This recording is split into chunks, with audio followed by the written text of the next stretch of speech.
What's up, Forward Fan? Dr. Steve here. We're going to be going over some chin tucking exercises for these upcoming holiday travel times. Super simple exercise, super easy to do, great to do when you're stuck on planes, trains, and cars, all that good stuff, okay?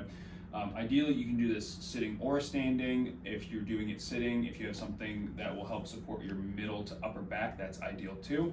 I'm going to scoot down in this one a little bit so my shoulder blades are supported a little bit.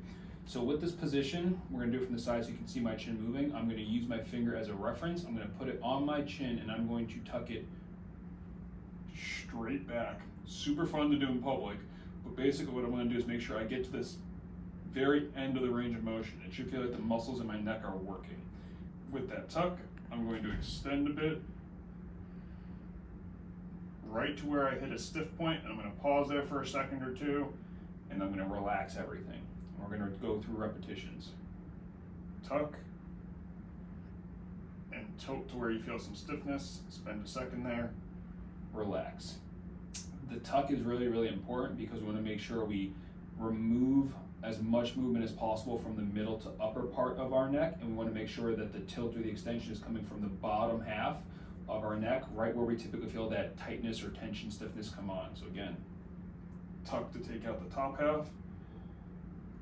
Tilt, quick pause, relax, about 20-25 reps at a time. If you can work your way through them, that's ideal for one round. Try to sneak in about 3 rounds a day while you're traveling. Okay, so the reason we want to be incorporating these into our routine when we're traveling is because when we spend time in those seated or more neck flexion based positions, we want to just offset the position by taking our neck through a range of motion we typically don't get to do very often. When we're sitting either on planes, trains, whatever, cars, we typically tend to be a little bit more forward bending or tend to be stuck in that position for a good amount of time. We basically just want to take our neck through that movement that we're not getting to get a lot of, okay? So we don't get to have a ton of this.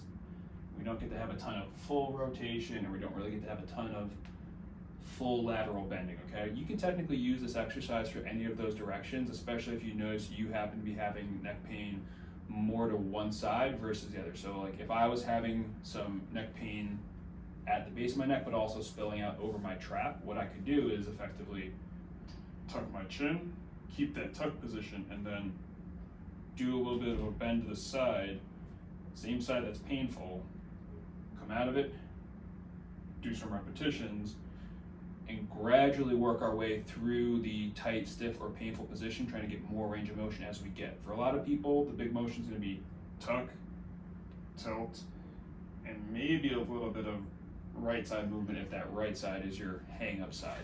It's just super important because the mechanics of your neck work a little differently. When we have most of our static positions or flexing, bending down positions, a lot of the motion comes from the upper half of your neck going into extension and the bottom half of your neck going into that downward flexion.